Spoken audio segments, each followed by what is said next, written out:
नमस्कार। आप सबका इस वीडियो में स्वागत है। आज के वीडियो के अंदर हम देखेंगे 2015 राजस्थान बोर्ड का जो पेपर था क्लास 10 साइंस का, उसका तीसरा भाग देखेंगे, पार्ट 3, भाग 1 और भाग 2, जिसके अंदर सेक्शन ए है, बी है और सेक्शन सी है या से है। वो आपको राजस्थान बोर्ड की प्लेलिस्ट बनी हुई है चैनल पर, उसमें मिल जाएंगे, या मैं इसके वीडियो के अंदर लिंक भी दे दूंगा नीचे कमेंट सेक्शन में, तो आप वहां जाकर देख लेंगे। तो ये 2015 क्लास 10 साइंस का पेपर है, उसका आखिरी और तीसरा भाग है, सेक्शन डी। सारे बड़े बड़े क्वेश्चन होंगे इसके अंदर, इनको सॉल्व करेंगे। तो सेक्शन डी के अंदर 25वां प्रश्न है, पारितंत्र संगठनों को समझाइए। ए प्रश्न है, पारितंत्र संगठनों को समझाइए। और ब है, संसाधनों के दावेदारों का वर्णन कीजिए। तो पारितंत्र के संगठक यहाँ से स्टार्ट है, ठीक है ना, यहाँ से है, लेकिन मैं थोड़ा सा पारितंत्र इसमें समझा देता हूँ क्योंकि यहाँ से प्रश्न अगली बार बन सकता है। तो एक क्षेत्र के सभी जीव व अजीविक घटक मिलकर एक पारितंत्र का निर्माण करते हैं। यानी कौन से जीवित जीव और अजीविक जीव है ना, निर्जीव अजैविक, वो क्या मिलकर क्या करते हैं, पारितंत्र का निर्माण करते हैं। एक पारितंत्र में जैविक घटक यानी जीवित जीव होते हैं और अजैविक घटक जैसे तापमान, वर्षा, वायु, मृदा यानी मिट्टी आदि होते हैं। और पारितंत्र के अगर प्रकार पूछते परीक्षा में तो वो दो प्रकार के होते हैं। एक होता है प्राकृतिक, जो प्रकृति में विद्यमान है, जैसे जंगल, सागर, झील। और मानव निर्मित पारितंत्र, जो पारितंत्र मानव ने बनाए, उन्हें मानव निर्मित पारितंत्र कहते हैं, जैसे खेत, जलाशय और बगीचा। तो ये पारितंत्र की परिभाषा आ सकती है, पारितंत्र के प्रकार आ सकते हैं। अब बात करेंगे इस प्रश्न में पूछा जो पारितंत्र के संगठकों को समझाइए। तो ये पारितंत्र, ये आप बना लेना एक कॉलम, ठीक है ना, चार्ट बना लेना, एग्जाम में बहुत बढ़िया आएंगे ऐसे नंबर। तो पारितंत्र के घटक होते हैं, एक तो होते हैं अजैविक घटक और एक होते हैं जैविक घटक। अजैविक घटक में होती है हवा, जल और भूमि, और जैविक घटक में आते हैं पौधे, जानवर, ठीक है। और इसमें इसके अलावा आते हैं उत्पादक होते हैं, उपभोक्ता होते हैं, अपघटक होते हैं, ठीक है। और आगे उपभोक्ता का वर्णन, वर्गीकरण किया गया है शाकाहारी, मांसाहारी, सर्वाहारी और परजीवी में, ठीक है। अब इनको देखते हैं थोड़ा सा डिटेल के अंदर। तो अजैविक घटक क्या होते हैं, सभी निर्जीव घटक। वो चार्ट बनाना चाहे तो भी बढ़िया बात है, अगर ना बनाना पाए तो आप यहाँ से भी सीधा कर सकते हैं, चार्ट बढ़िया रहेगा एग्जाम में। अजैविक घटक सभी निर्जीव घटक जैसे हवा, पानी, भूमि, प्रकाश, ताप आदि मिलकर अजैविक घटक बनाते हैं। जैविक घटक सभी सजीव जैसे पौधे, जानवर, सूक्ष्म जीव, फफूंदी आदि मिलकर जैविक घटक बनाते हैं। अब आहार के आधार पर जैविक घटकों का वर्णन इस प्रकार करते हैं। सबसे पहले आते हैं उत्पादक, सभी हरे पौधे, नील हरित शैवाल अपना भोजन यानी शर्करा व स्टार्च अकार्बनिक पदार्थों से सूर्य की रोशनी का प्रयोग करके बनाते हैं। यानी जितने भी हरे पौधे प्रकाश संश्लेषण द्वारा अपना भोजन बनाते हैं, और जो खुद भोजन बनाते हैं वो क्या कहलाते हैं, उत्पादक कहलाते हैं, जैसे पौधे, नील हरित शैवाल वगैरह, ठीक है। दूसरे उपभोक्ता जो अपना भोजन खुद नहीं बना सकते, किस पर निर्भर रहते हैं, उत्पादकों पर निर्भर रहते हैं, वो क्या कहलाते हैं, उपभोक्ता। और उपभोक्ता निम्न प्रकार के होते हैं। सबसे पहले होते हैं शाकाहारी, जो पौधे व पत्ती को खाते हैं, जैसे बकरी, हिरण। मांसाहारी, मांस खाने वाले शेर, मगरमच्छ। सर्वाहारी, जो पौधे व मांस दोनों खाते हैं, जैसे कौवा, मनुष्य, ठीक है। इसके अलावा बिल्ली भी आ जाएगी इसके अंदर। परजीवी, जो दूसरे जीव के शरीर में रहकर अपना भोजन लेते हैं, जैसे जू मानव शरीर पर। अमरबेल, अमरबेल होती है दूसरे वृक्षों पर। इसके अलावा होते हैं अपघटक, फफूंदी व जीवाणु यानी बैक्टीरिया, जो यानी सूक्ष्म जीव, जो मरे हुए जीव या पौधे के जटिल पदार्थों को सरल पदार्थों में विघटित कर देते हैं। इस प्रकार ये, यानी कि कोई जंतु मर गया या कोई जीव मर गया, पौधा मर गया, ठीक है ना, पत्ती टूटकर नीचे गिर गई, थोड़े दिन बाद वो अपघटक होकर मिट्टी में मिल जाती है। इसी तरह जंतु जो पदार्थ होते हैं उसको तोड़ देते हैं, कौन, सूक्ष्म जीव होते हैं, उन्हें कहते हैं अपघटक। वापस वो नया पौधा उगता है तो उन अपघटकों को प्रयोग में ले लेते हैं। किनको, जो सरल पदार्थों को उपयोग में ले लेते हैं, न कि अपघटकों को। अपघटक क्या करते हैं कि जो मरे हुए पौधे और जंतु उनको तोड़ते हैं सरल पदार्थों में, ठीक है, उनका अपघटन करते हैं। तो यह था इसका उत्तर। दूसरा, संसाधनों के दावेदार। तो दावेदार क्या होते हैं, ऐसे लोग जिनका जीवन कार्य किसी चीज पर निर्भर हो उसे दावेदार कहते हैं। और जिनका जीवन वनों पर निर्भर हो उन्हें कहते हैं वन के दावेदार। वन के दावेदार कौन कौन होते हैं, स्थानीय लोग होते हैं, अपनी आवश्यकता के लिए वन पर आश्रित रहते हैं। इसके अलावा सरकारी वन विभाग होता है, जो सरकार जिसके पास वनों का स्वामित्व है तथा वनों का नियंत्रण करते हैं, ये सरकारी वन विभाग। उद्योगपति, जो वनों से प्राप्त उत्पादों का उपयोग करते हैं। और वन्य जीव, जीवन प्रेमी, जो प्रकृति को बचाना चाहते हैं। तो ये है वनों के दावेदार। अगला प्रश्न है 26वां, कमरे के ताप पर कौन सी धातु द्रव अवस्था में पाई जाती है। तो 1 नंबर का, और ये धातु होगी मरकरी। इसका आंसर है मरकरी धातु कमरे के ताप पर द्रव धातु है, ठीक है।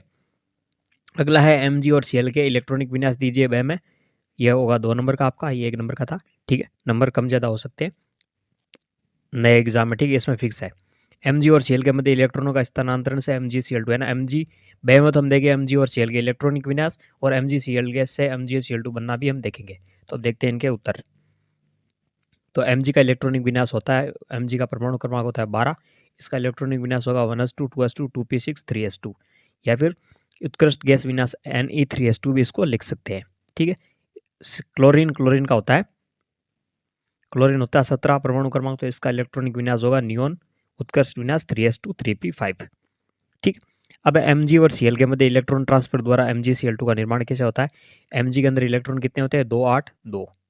ठीक है, 1s2 2, और ऐसे भी लिख सकते हैं 2 8 2, वैसे भी लिख सकते हैं। ठीक है ना। तो इससे क्या बनता है, Mg ये 2 इलेक्ट्रॉन त्याग कर क्या बना लेता है, उत्कृष्ट विन्यास बना लेता है। उत्कृष्ट गैस होती है नियोन। ठीक है ना। इसका क्या है, ये साधारण परिस्थितियों में क्रिया नहीं करती। तो Mg क्या बना लेता है, स्थायी होने के लिए 2 इलेक्ट्रॉन त्याग देता है, क्योंकि 2 ज़्यादा थे, 12 थे, 2 ही चाहिए, 2 त्याग कर 10 बना लेता है, क्योंकि 10 इलेक्ट्रॉन पर ये स्थायी होता है। तो 2 इलेक्ट्रॉन त्याग दिए, इसलिए 2 इस पर चार्ज आ गया, Mg+2 यानी मैग्नीशियम धनायन बन गया। क्लोरीन है, क्लोरीन के पास क्या होते हैं, 2 8 7, बाह्यतम कोश में 7 इलेक्ट्रॉन होते हैं। ठीक है, तो इसको 1 इलेक्ट्रॉन चाहिए, तो बाह्यतम कोश में 8 इलेक्ट्रॉन हो जाएंगे, और 7 त्यागना मुश्किल होगा, इसके अलावा 1 ग्रहण करना इसके लिए सरल होगा। तो Cl क्या करेगा, 1 इलेक्ट्रॉन ले लेगा, तो ये बना लेगा Cl- 2 8 8। ठीक है, तो इसके पास भी हो जाएगा बाह्यतम कोश में 8 इलेक्ट्रॉन, ये भी स्थायी हो जाएगा Mg+2 के रूप में और Cl- के रूप में। ठीक है, अब क्या करता है, Mg+2 के पास क्या थे, 2 इलेक्ट्रॉन, 2 इलेक्ट्रॉन त्यागता है। एक क्या करता है, एक इस Cl को देता है, एक इस Cl को देता है। इस Cl के पास 7 है, इसके भी 7 है, तो क्या करता है, 1 इलेक्ट्रॉन इसको देता है, 1 इलेक्ट्रॉन इसको देता है। तो इस तरह Mg+2 हो जाता है, Cl के पास 8 इलेक्ट्रॉन होते हैं, और 2 इन पर चार्ज आता है, एक Cl पर -1 चार्ज, दूसरे पर -1 चार्ज। तो इस तरह बन जाता है Mg+2 और Cl-। तो ये बन जाता है MgCl2 का निर्माण हो जाता है। Cl कितने, 2 परमाणु में। ठीक है, Cl पर माइनस चार्ज होता है, ये Cl के परमाणु कितने, 2। तो इस तरह मैग्नीशियम से मैग्नीशियम और क्या कहते हैं, क्लोराइड से मैग्नीशियम क्लोराइड का निर्माण इस प्रकार हो जाता है। ठीक है, आगे बात करते हैं। अगला प्रश्न है कि चुंबकीय क्षेत्र में रखे हुए धारावी चालक पर लगने वाले बल की दिशा के लिए फ्लेमिंग का बाएं हाथ का नियम लिखिए। तो ये रहा फ्लेमिंग का बाएं हाथ का नियम। इस नियम के अनुसार अपने दाहिने हाथ की तर्जनी, मध्यमा और अंगूठे को इस प्रकार फैलाई गई, तीनों एक दूसरे के परस्पर लंबवत हो। यदि तर्जनी चुंबकीय क्षेत्र की दिशा, ठीक है ना, ये रही, ये चुंबकीय क्षेत्र की दिशा व्यक्त करे, तो ये चालक में प्रेरित धारा दर्शाएगी, और ये अंगूठा क्या है, चालक की गति दर्शाएगा। ये था आपका वो नियम। ठीक है, तो एक दूसरे के लंबवत हो, ये तर्जनी चुंबकीय क्षेत्र की दिशा की ओर इंगित करती है, तो अंगूठा चालक की गति की ओर इंगित करता है, और मध्य माने बीच की बड़ी उंगली प्रेरित विद्युत धारा की दिशा बताती है। इसी को क्या कहते हैं, फ्लेमिंग का दक्षिण हाथ या ना दाहिने हाथ का नियम भी कहते हैं। ठीक है, ये था, और इसका डायग्राम भी हो गया। ठीक है, समझने के लिए।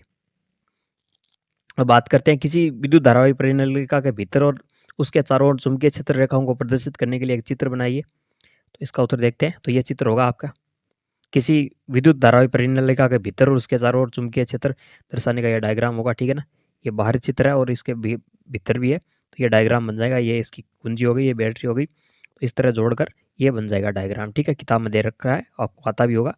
और अगला प्रश्न है इसी के अंदर सी की सह या सी 4 युक्तियों के नाम लिखिए जहां विद्युत धारावाही चालक तथा उसके साथ चुंबकीय क्षेत्रों का उपयोग होता है। तो इसका उत्तर देखते हैं सह का। तो 4 कौन कौन से, एक तो हो जाएगा विद्युत मोटर, ठीक है, एक हो जाएगा विद्युत जनितर, ध्वनि विस्तारक यंत्र और माइक्रोफोन। कुछ ऐसी युक्तियां हैं, ऐसी 4 युक्तियां हैं, ठीक है, ये जिसमें विद्युत धारावाही चालक और चुंबकीय क्षेत्रों का उपयोग होता है। ठीक है, अब देखते हैं 28वां प्रश्न, मानव हृदय की काट का नामांकित चित्र बनाइए।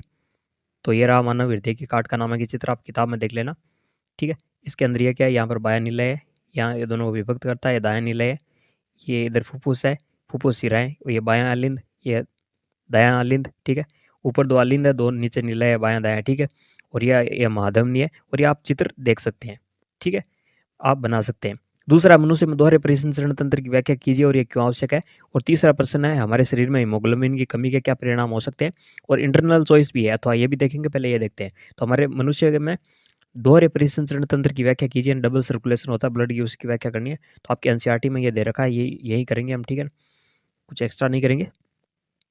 तो हृदय का दायां व बायां बंटवारा है ऑक्सीजन और विऑक्सीजनित, यानी ऑक्सीजनित यानी ऑक्सीजन युक्त, और विऑक्सीजनित यानी ऑक्सीजन रहित यानी जिसमें कार्बन डाइऑक्साइड होती है। रुधिर यानी खून को मिलने से रोकने में लाभदायक होता है ना, बायां और दायां बंटवारा। इस तरह का बंटवारा शरीर की उच्च दक्षतापूर्ण ऑक्सीजन की पूर्ति कराता है और पक्षी और स्तनधारी सरीसृप जैसे जंतुओं को जिन्हें उच्च ऊर्जा की जरूरत होती है बहुत लाभदायक है, क्योंकि अपने शरीर का तापमान बनाए रखने के लिए निरंतर क्या चाहिए, ऊर्जा। उन जंतुओं में जिन्हें कार्य करने के लिए ऊर्जा का उपयोग नहीं करना होता है, शरीर का तापकरण पर्यावरण के तापक्रम पर निर्भर होता है। और जलचर या बहुत से सरीसृप जैसे जंतुओं में 3 कोष्ठीय हृदय होता है। वे ऑक्सीजनित तथा विऑक्सीजनित रुधिर को कुछ सीमा तक मिलना भी सहन कर लेते हैं। दूसरी ओर मछली के हृदय में केवल 2 कोष्ठ होते हैं। यहाँ से रुधिर क्लोम में भेजा जाता है, जहाँ ये ऑक्सीजन युक्त होता है, सीधा शरीर में भेज दिया जाता है। इस तरह मछलियों के शरीर में एक चक्कर में केवल एक बार भी रुधिर हृदय पंप होता है। दूसरी ओर अन्य कशेरुकियों में प्रत्येक में 2 बार हृदय में जाता है, जिसे कहते हैं दोहरा परिसंचरण, यानी 2 बार हृदय में जाता है। और ये क्या है, दोहरा परिसंचरण है। और क्यों, क्योंकि इससे ऊर्जा की हानि बचती है। ठीक है, इसलिए ये लाभदायक है। ठीक है, तो आप देख सकते हैं, हमें बताया था कि उच्च दक्षतापूर्ण ऑक्सीजन और कार्बन डाइऑक्साइड को अलग करने के लिए लाभदायक है। शरीर का तापमान बनाए रखना जरूरी है, इसके लिए ऊर्जा चाहिए। और ये क्या है, दोहरा परिसंचरण तंत्र, डबल सर्कुलेशन से क्या है, शरीर में ऊर्जा की हानि बचती है। ठीक है, अब सह देखते हैं कौन सा प्रश्न था हमारे पास कि हमारे शरीर में हीमोग्लोबिन की कमी के क्या परिणाम हो सकते हैं। तो हीमोग्लोबिन की कमी से हमारे शरीर में हो जाता है एनीमिया रोग। यदि हीमोग्लोबिन की मात्रा कम हो जाए, ये 12 से 18 होती है, ठीक है ना, 12 से 18 के बीच होती है वैल्यू, ठीक है, हो जाए तो शरीर के विभिन्न भागों में ऑक्सीजन की आवश्यक मात्रा नहीं पहुंच सकेगी। इसके परिणाम स्वरूप भोजन का ऑक्सीकरण पूर्ण रूप से नहीं होगा तथा ऊर्जा का उत्पादन कम होगा। इससे शरीर कमजोर हो जाएगा और हीमोग्लोबिन की कमी से एनीमिया नामक रोग हो जाता है। यानी ऐसी स्थिति हो जाएगी तब एकदम खून कम, कहते हैं ना, खून की कमी हो गई, वो ही हो जाएगा। ठीक है, तो भोजन का पूर्ण ऑक्सीकरण नहीं होगा, ऊर्जा ऊर्जा यानी शरीर में ताकत नहीं बचेगी। अब अथवा वाला प्रश्न था हमारे पास। ठीक है, तो मानव की आहार नाल का चित्र बनाना है, हमारे शरीर में वसा के पाचन को और भोजन में लार की भूमिका 3 बतानी है। तो सबसे पहले देखते हैं आहार नाल का चित्र। ये है आहार नाल का चित्र। ठीक है, ये भी आपकी एनसीईआरटी किताब में बना हुआ है। ठीक है, तो ये मुंह है, ये इसके अंदर जीभ है, ये लंबी ग्रसिका, फिर ये अग्रसिका जाकर आमाशय में खुलती है, ये इधर डायफ्राम है, और ये यहाँ पर यकृत रह गया, इसमें पित्ताशय, पित्त का भंडारण होता है, ये पित्त नली रही यहाँ पर, ये यकृत है। ठीक है, और ये क्षुद्रांत यानी छोटी आंत, ये वृद्धांत यानी बड़ी आंत, और ये बीच में आ गया अग्नाशय, ये परिशेषिका हो गई, और ये गुदाद्वार हो गया। ठीक है, तो इस तरह ये क्या है, आहार नाल का चित्र है, जो मुख गुहा से शुरू होकर गुद्दा तक जाती है। अगला शरीर में वसा के पाचन का प्रक्रम भी में बताना था। तो वसा का पाचन का होता है, वसा का पाचन होता है छोटी आंत में होता है, और क्षुद्रांत यानी छोटी आंत में वसा बड़ी गोलिकाओं के रूप में होता है, जिससे उस पर एंजाइम कार्य करना मुश्किल होता है। लीवर द्वारा स्रावित पित्त लवण उन्हें छोटी छोटी कोलिकाओं में तोड़ देता है। यानी लीवर यानी यकृत क्या स्रावित करता है, पित्त लवण। ठीक है, वो क्या करता है, वसा की बड़ी गोलिकाओं को छोटी गोलिकाओं में तोड़ देता है, जिससे एंजाइम की क्रियाशीलता बढ़ जाती है, और यह क्रिया कहलाती है इमल्सीकृत। पित्तरस अम्लीय माध्यम को क्षारीय बनाता है, ताकि अग्नाशय से स्रावित लाइपेज एंजाइम क्रियाशील हो सके। लाइपेज एंजाइम वसा को वसा अम्ल तथा ग्लिसरॉल में परिवर्तित कर देता है। पाचित वसा अम्ल अंत में आंत की भित्ति में अवशोषित हो जाती है। अगला है भोजन के पाचन में लार की क्या भूमिका है। तो लार भोजन को गीला करता है, जिससे निकलने में आसानी होती है। इसके अलावा लार में एमाइलेज एंजाइम पाया जाता है, जो स्टार्च के जटिल अणु को शर्करा में खंडित कर देता है, ना जटिल कार्बोहाइड्रेट को सरल कार्बोहाइड्रेट में बदल देता है। इसमें मौजूद लाइसोजाइम हानिकारक जीवाणुओं को नष्ट करता है। तो ये 3 भूमिका है लार की। ठीक है, और अब आगे चलते हैं। अगला प्रश्न है 29वां कि कौन से कारक है जिन पर एक चालक प्रतिरोध निर्भर करता है। प्रतिरोधकता को परिभाषित कीजिए और इसका असाई मात्रक लिखिए। तो 29वां का ए देखते हैं सबसे पहले हमें, अथवा भी है इसके अंदर। तो किसी चालक का प्रतिरोध निम्न कारकों पर निर्भर करता है। चालक तार की लंबाई, चालक तार का प्रतिरोध उसकी लंबाई के समानुपाती होता है, अनुक्रमानुपाती है ना, समानुपाती। जितनी चालक तार की लंबाई होगी उसका प्रतिरोध उतना ही ज्यादा होगा। और चालक तार के अनुप्रस्थ काट का क्षेत्रफल प्रतिरोध अनुप्रस्थ काट के क्षेत्रफल का व्युत्क्रमानुपाती है ना, उल्टा होता है। ठीक है, चालक तार बढ़ेगा, अनुप्रस्थ काट बढ़ेगा, तो क्या है, उसका प्रतिरोध कम होगा, उसका उल्टा होगा, कम हो अनुप्रस्थ काट कम होगा। जैसे ठीक है, सेक्शन काटेंगे तार का, ठीक है, इससे तार है तो ये एक सेक्शन काट है, अनुप्रस्थ काट, ये जितना कम होगा प्रतिरोध ज्यादा होगा। पदार्थ की प्रकृति, उदाहरण के लिए नाइक्रोम तार का प्रतिरोध कॉपर के तार से लगभग 60 गुना अधिक है। तो प्रकृति पर भी निर्भर करता है। तापमान पर शुद्ध धातुओं का प्रतिरोध ताप बढ़ाने पर बढ़ता है और ताप कम करने पर कम हो जाता है। ताप पर भी इफेक्ट होता है। ठीक है, इस पर चारों पर प्रभावित होता है। प्रतिरोधकता को परिभाषित कीजिए और इसका असाई मात्रक लिखिए। तो ये रही प्रतिरोधकता की परिभाषा कि इकाई लंबाई व इकाई अनुप्रस्थ काट के क्षेत्रफल वाले तार का प्रतिरोध उसका विशिष्ट प्रतिरोध या प्रतिरोधकता कहलाता है, और इसका असाई मात्रक होता है ओम मीटर। ठीक है, तो ये हो गया। इसके अलावा हमारे बैग अंदर दिए गए कुल प्रतिरोध ज्ञात करना है। तो इसके अंदर क्या करना है, ये दो श्रेणी क्रम में जुड़े हुए हैं, ये श्रेणी क्रम में और ऐसे समांतर में जुड़े हैं। सबसे पहले क्या इसका और इसका श्रेणी क्रम में जोड़ लेंगे तो ये हो जाएगा आर बराबर R1 प्लस R2 यानी 2 2 4 हो जाएंगे, ये 2 2 4 हो जाएंगे। फिर हम क्या करेंगे, यहाँ पर 4 ओम, यहाँ पर 4 ओम, फिर समांतर क्रम है, फिर 1/R वाले सूत्र से कर लेंगे। तो 1/4 प्लस 1/4 अभी दिखा देता हूँ, देखो ठीक है, ये रहा यहाँ पर, ठीक है, ये रहा।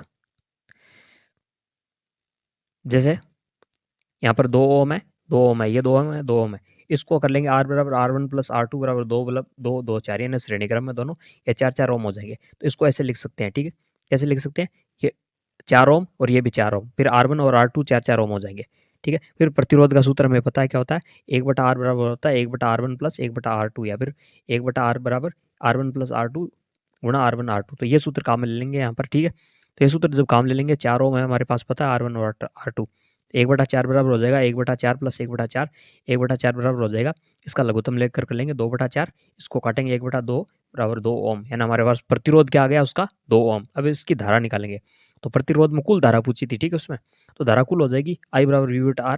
वी हमारे पास दे रखा है 6 वोल्ट और धारा दे रखी और प्रतिरोध दे रखा है 2, तो हो जाएगा 3 एम्पियर। तो धारा तो आ गई इसके अंदर 3 एम्पियर और प्रतिरोध हो गया 2 ओम, ठीक है। तो इसके अंदर देखो यही पूछा है कि प्रतिरोध और प्रवाहित कुल धारा कितनी हो गई, 3 एम्पियर हो गई, ठीक है, 3 एम्पियर और प्रतिरोध हो गया 2 ओम, ठीक है। तो इस तरह हम ज्ञात कर लेंगे। अगला है अथवा के अंदर जूल के तापन का नियम लिखिए और विद्युत बल्बों में भरी जाने वाली दो गैसों के नाम लिखिए और बताइए गैसें बल्बों में क्यों भरी जाती है। तो इसका आंसर हम देखते हैं, ठीक है। ये रहा जूल के तापन का नियम, यह होता है उत्पन्न ऊष्मा बराबर I²RT और इसे कहते हैं जूल का तापन नियम। और इसका कथन देखा तो इस प्रकार होता है, किसी प्रतिरोध में उत्पन्न ऊष्मा विद्युत धारा के वर्ग के समानुपाती होती है। विद्युत धारा कौन है I और इसके वर्ग के समानुपाती होती है कौन, उत्पन्न ऊष्मा, और प्रतिरोध के समानुपाती होती है R के समानुपाती है। और विद्युत धारा प्रवाहित होने वाले समय के भी समानुपाती होती है, समानुपाती है ना, बराबर होती है। विद्युत क्रमानुपाती तब होती है जब ये बट्टा में आता है, इनमें से कोई तीनों बट्टा में नहीं है, इसलिए तीनों के समानुपाती है किसके, एक तो विद्युत धारा के वर्ग के, एक प्रतिरोध के और प्रवाहित धारा और एक समय के, तीनों के समानुपाती होती है कौन, उत्पन्न ऊष्मा। यह है जूल के तापन का नियम, ठीक है। अब इसके बाद देखना था कि विद्युत बल्बों में कौन सी गैसें भरी जाती है और इनका कारण क्या है। तो विद्युत बल्ब में निष्क्रिय गैसें भरी जाती है, जैसे कि वर्ग 18 होती है उसकी, हीलियम ऑर्गन जैसी गैसें भरी जाती है। इसके अलावा नियोन भी लिख सकते हैं आप, क्रिप्टोन लिख सकते हैं। 2 लिखनी थी, 2 बता दी। और इसका कारण क्या होता है, इसका कारण होता है विद्युत बल्ब का फिलामेंट है टंगस्टन का बना होता है, जिससे उच्च ताप पर प्रकाश निकलता है। यदि इस स्थिति में फिलामेंट वायु या हवा के संपर्क में आए तो हवा के ऑक्सीजन से क्या ऑक्सीडाइज हो जाएगा और भंगुर या ब्रिटल हो जाएगा और टूट जाएगा। इसलिए बल्ब के भीतर की हवा को निकालकर निष्क्रिय भरी जाती है, ताकि वो क्या है, भंगुर होकर टूटे ना। इसलिए क्या है, विद्युत बल्बों के अंदर ये गैसें भरी जाती है और ये निष्क्रिय होती है, ठीक है ना। ये सामान्य परिस्थितियों में क्रिया नहीं करती।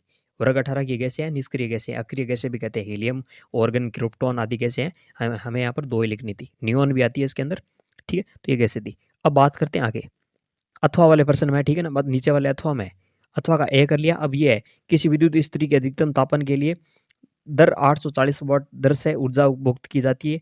विद्युत स्रोत की वोल्टता 220 वोल्ट है। विद्युत धारा और प्रतिरोध के मान का परिकलन कीजिए। तो इसका ये हो जाएगा आंसर। तो जब तापन दर अधिकतम है तब इसकी विद्युत धारा होगी I बराबर PV, P/V हो जाएगी। सूत्र निवेशी शक्ति P बराबर VI से हमने ये सूत्र लिया है, ठीक है। और I बराबर हो जाएगी P/V। P दे रखा है हमारे पास 840 और V दे रखा है 220 वोल्ट। इसका भाग लग जाएंगे तो हमारे पास धारा आ जाएगी 3.82 एम्पियर। अब इसका विद्युत स्थिति का प्रतिरोध निकालना है, तो प्रतिरोध होता है R बराबर V/I। V हमारे पास 220 वोल्ट दे रखा है, I एम्पियर हमने निकाल ली 3.82, तो इसका प्रतिरोध आ जाएगा 57.60 ओम, ठीक है। तो ये इसका आंसर हो गया। अब आगे चलते हैं। आगे हम बात करते हैं 30वें प्रश्न की। 30वें प्रश्न में कि समजातीय या सजातीय श्रेणी के 3 गुण लिखिए, ठीक है। इसके अलावा कि निम्नलिखित में से कौन एल्कीन और एल्काइन है, इनकी पहचान कीजिए और एथिन की इलेक्ट्रॉन बिंदु संरचना बनाइए। तो ये देखते हैं, अथवा वाला बाद में देंगे। तो सजातीय श्रेणी क्या होती है, उसके गुण बताने। तो सजातीय श्रेणी के 3 गुण बताने, तो वो इस प्रकार है कि सजातीय श्रेणी के सभी सदस्यों को एक सामान्य सूत्र द्वारा दर्शाया जा सकता है, पहला गुण ये रहा। और 2 संलग्न सदस्यों में 1 कार्बन परमाणु तथा 2 हाइड्रोजन परमाणु का अंतर होता है ना, कि सजातीय या समजातीय एक ही बात है, एक CH2 का अंतर होता है, 1 कार्बन और 2 हाइड्रोजन का। तीसरा गुण है समजातीय श्रेणी के सभी सदस्यों के रासायनिक गुण, है ना, एक जैसे होते हैं, एक समान होते हैं, ठीक है ना। तो ये 3 हो गए सजातीय श्रेणियों के गुण। अब हमें दर्शाना था कि कौन सी एल्किन है और कौन सा एल्काइन है, इसकी पहचान करनी है। तो एल्किन में हमेशा क्या है, द्विबंध पाया जाता है और एल्काइन में एक त्रिबंध होता है। तो सबसे पहले देखते हैं C3H6 की। ये क्या है, एक एल्केन है। क्यों है, क्योंकि इसमें एकल बंध है। और C3H6 को कैसे लिख सकते हैं, एक मिनट, ठीक है। तो ये एल्केन है, ये C3H6 नहीं, ये C2H6 है, ठीक है, ये C2H6 है। आप प्रश्न दोबारा देख लीजिए, ठीक है ना, ये रहा प्रश्न, ये रहा पहला है C2H6, ये क्या है, एक एल्केन है, ठीक है ना, एल्किन नहीं है, क्योंकि इसमें सभी क्या है, एकल बंध है। और इसको लिख सकते हैं CH3। दूसरी क्या है, C3H4, ये क्या है, एक एल्काइन है, इसमें क्या है, एक ट्रिपल बॉन्ड है। ये क्या है, एल्काइन। तो एल्किन और एल्काइन पूछी तो दो नंबर की थी, वो एल्काइन थी। और इसकी संरचना इस तरह हो जाएगी, CH3, इसको CH3 ऐसे भी लिख सकते हैं, CH3, फिर सिंगल बॉन्ड C, फिर ट्रिपल बॉन्ड CH, ठीक है। और तीसरे के अंदर क्या थी, तीसरा थी C3H6, ये थी एक एल्किन। और इसकी संरचना इस प्रकार होगी, ये कार्बन, इसके 3 हाइड्रोजन जुड़े हुए, CH3, फिर सिंगल बॉन्ड C, फिर इधर हाइड्रोजन डबल बॉन्ड CH2, ठीक है। तो ये थी एल्किन। और चौथी क्या थी, C3H8, ये एक ब्यूटेन, इसकी संरचना हो जाएगी CH3 CH2 CH2 CH3, इसमें सारे एकल बॉन्ड है, इसलिए क्या, ये भी एक एल्केन है। तो अतः संरचना 2 थी C3H4, एक तो एक ये एल्काइन है, और जबकि संरचना 3 C3H6 क्या है, एक एल्किन है। ये इसके अंदर प्रश्न में पूछा था। तो संरचना 3 है हमारे पास, एल्काइन है, ट्रिपल बॉन्ड है उसके अंदर क्योंकि, और संरचना 2 के अंदर एक क्या है, एल्काइन है, क्योंकि उसमें ट्रिपल बॉन्ड है C3H4 में। और दूसरी क्या है, संरचना 3 C3H6 एक एल्किन है, क्योंकि उसमें एक डबल बॉन्ड है। ये इसके अंदर बताना था, ठीक है। अब आगे देखते हैं।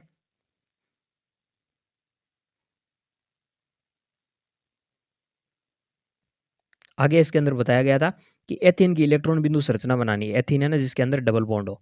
तो ये रहा एथीन की संरचना, एथीन की इलेक्ट्रॉन बिंदु संरचना। एथीन की वैसी संरचना यह होती है, देखो ये रही CH2, इसको ऐसे भी लिख सकते हैं CH2 डबल बॉन्ड CH2।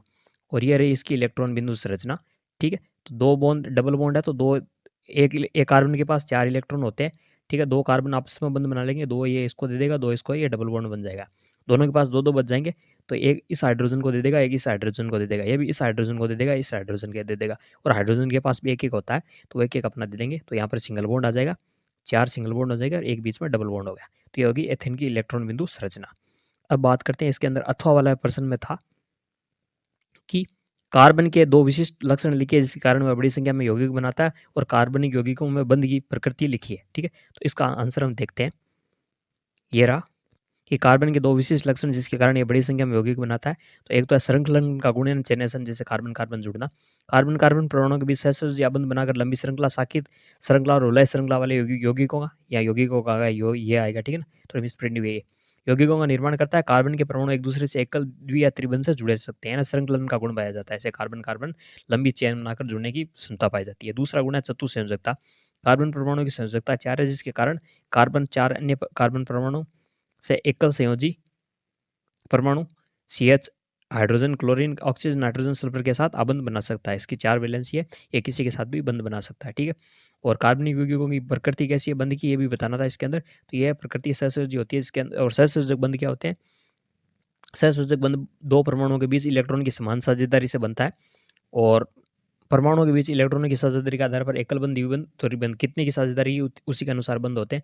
जैसे एक उदाहरण ले लेते हैं, अगर आप संयोजी बंध का एक उदाहरण लिखना चाहे तो ऐसे लिख सकते हैं, जैसे CH4 के अंदर क्या है कि सभी एकल बंध है। क्यों है, कि कार्बन के पास 4 इलेक्ट्रॉन है, और एक इलेक्ट्रॉन इसको देगा, और इधर हाइड्रोजन एक इलेक्ट्रॉन इसको देगा। तो समान साझेदारी के बीच एकल बंध यानी 2 इलेक्ट्रॉन है, उस बंध के 2 इलेक्ट्रॉन है, उस पर दोनों का हक है। ये दोनों हाइड्रोजन के भी और इस कार्बन के भी, दोनों समान साझेदारी से बंध बनाया, तो इसे कहते हैं सहसंयोजी बंध, ठीक है। तो ये थी सहसंयोजक बंध की प्रकृति। कार्बन के बंध की प्रकृति कैसी होती है, सहसंयोजी होती है, जिसमें बंध में जितने इलेक्ट्रॉन होते हैं, जब मान लो कि 2 इलेक्ट्रॉन होते हैं बंध में, तो वो एकल बंध होता है। और द्विबंध में कितने होते हैं, 4 इलेक्ट्रॉन होते हैं। त्रिबंध में 6 इलेक्ट्रॉन होते हैं। और 3 सामने वाला देता है, 3 इधर देता है। जितना कार्बन देगा उतना ही सामने वाला इलेक्ट्रॉन देगा। और लेकिन उन दोनों के बीच जो बंध बनता है, जो इलेक्ट्रॉन होते हैं, उन दोनों का हक होता है, ठीक है। अब बात, अगला प्रश्न है इसी के अंदर अथवा में, वो है एथेन की इलेक्ट्रॉन बिंदु संरचना लिखिए। और एथेन के, हाँ अगला है, वह है एथेन के 2 उत्तरोत्तर सदस्यों के सूत्र लिखिए, और एथेन की इलेक्ट्रॉन बिंदु संरचना लिखिए। तो देखेंगे एथेन के 2 उत्तरोत्तर सदस्य, यानी एथेन के बाद आने वाले कौन कौन से सदस्य, 2 उनके नाम लिखने हैं। तो एथेन के बाद अगला सदस्य था 3 कार्बन वाला प्रोपेन, उसकी संरचना होती है CH3 CH2 CH3। अब इसको खोलकर भी लिख सकते हैं, ठीक है ना। C ऐसे 3 ऐसे लगा दिए, ठीक है, फिर C, फिर 2 ऐसे लगा दिए, फिर C लगा दिया, फिर ऐसे भी लिख सकते हैं और ऐसे भी लिख सकते हैं, ठीक है। और अगला आता है butane, CH3 CH2 CH2 CH3, यहाँ कार्बन आएगा, ठीक है ना, CH3 CH3 होगा, H3 नहीं होगा, CH3 में प्रिंटिंग हुई है थोड़ी सी, CH3 CH2 CH2 CH3, तो ठीक है। एथेन के उत्तरोत्तर अगले दो सदस्य कौन से, प्रोपेन और ब्यूटेन। आप खोलकर भी संरचना लिख सकते हैं, आप किताब में देख सकते हैं, वरना मैं यहाँ बनाकर दिखा देता हूँ। प्रोपेन की खुली हुई संरचना तो आपकी पता ही होगी, 3 कार्बन है, कार्बन कार्बन कार्बन, इस कार्बन के 3 हाइड्रोजन जुड़ जाएंगे, इसके 2 जुड़ जाएंगे और इसके 3 जुड़ जाएंगे, यहाँ हाइड्रोजन जोड़ दो, ठीक है। और अगर हम ब्यूटेन की संरचना देखें ऐसे खुली हुई संरचना, तो वो भी हम बना सकते हैं। कैसे बनाएंगे, उसके लिए क्या करेंगे, 4 कार्बन लगा लो, 2 3 ब्यूटेन में 4 कार्बन होते हैं, तो साइड वाले के क्या 3 कार्बन जोड़ दो, 3 हाइड्रोजन जोड़ दो, ठीक है। और इनके 2 हाइड्रोजन जुड़ जाएंगे ऊपर नीचे, तो ये ब्यूटेन की संरचना हो जाएगी। अब बात की थी कि एथेन की इलेक्ट्रॉन बिंदु संरचना बनानी है, तो एथेन का सूत्र क्या होता है, बता सकते हैं आप, काफी सरल है। एथेन का सूत्र होता है CH3 और CH3, कार्बन कार्बन के बीच एकल बंध होता है, 3 हाइड्रोजन जुड़े होते हैं, तो एक कार्बन के पास क्या होते हैं, चार होते हैं, क्या होते हैं, 4 इलेक्ट्रॉन होते हैं। तो एक ये क्या करता है, कार्बन कार्बन आपस में दे लेते हैं और एक एकल बंध बना लेते हैं, ठीक है ना, ऐसे। फिर 3 बच जाते हैं, 3 ये हाइड्रोजन को देता है, 3 हाइड्रोजन यहाँ पर जुड़ जाते हैं, ऐसे ऐसे ऐसे। फिर इसके पास भी 3 बच जाते हैं और ये 3 हाइड्रोजनों से जुड़ जाता है, तो ये इस तरह हो जाएगी इसकी इलेक्ट्रॉन बिंदु संरचना। तो ये था 2015 का पार्ट 3, ठीक है ना, शॉर्ट पेपर का, ये कंप्लीट हुआ। बाकी के भी पेपर करा दूंगा, रिस्पॉन्स कैसा रहा, जिसे भी टाइम मिलेगा। वीडियो कैसा लगा आप बताना जरूर, अच्छा लगा कैसा लगा, क्या सुधार हो सकता है, ठीक है।